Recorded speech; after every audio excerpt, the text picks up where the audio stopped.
le disque de débris autour de l'étoile Vega révèle des mystères cosmiques. Les récentes observations de la NASA ont révélé de nouvelles informations sur le disque de débris entourant Vega, une étoile située à environ 25 années-lumière de la Terre, dans la constellation de la Lyre. Cette étoile, bien plus jeune que notre Soleil avec ses 350 millions d'années, se distingue non seulement par sa luminosité intense mais aussi par la présence d'un disque de débris étonnamment lisse, une caractéristique qui intrigue les astronomes. Vega est environ 2,5 fois plus massif que le Soleil et brille 40 fois plus intensément. Cependant, son intense combustion limite sa durée de vie à environ 1 milliard d'années.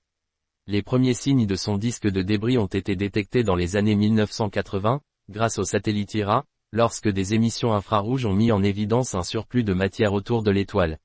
Ce disque, constitué de particules fines issues de collisions entre petits corps célestes, a ensuite été étudié par le télescope Spitzer en 2005, qui a révélé sa vaste étendue, atteignant 160 milliards de kilomètres de diamètre. Grâce aux récentes observations des télescopes James Webb et Hubble, la structure de ce disque est désormais mieux comprise, bien qu'elle suscite toujours de nombreuses questions.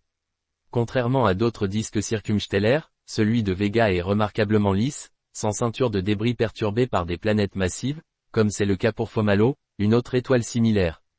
En effet, la radiation intense de Vega empêche l'agglomération des particules, un processus essentiel pour la formation planétaire. Les rares gros fragments qui pourraient émerger sont continuellement réduits en poussière par des collisions incessantes.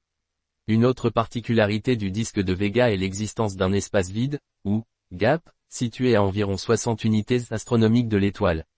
Ce vide pourrait résulter de l'influence gravitationnelle d'un objet encore indétecté, ou bien de phénomènes dynamiques propres aux particules de poussière.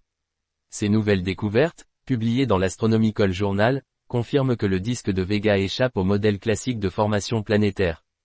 Alors que l'idée de disque circumstellaire date du XVIIIe siècle, notamment grâce aux théories du philosophe Emmanuel Kant, le cas de Vega montre que de nombreux mystères subsistent sur les processus de formation des systèmes planétaires.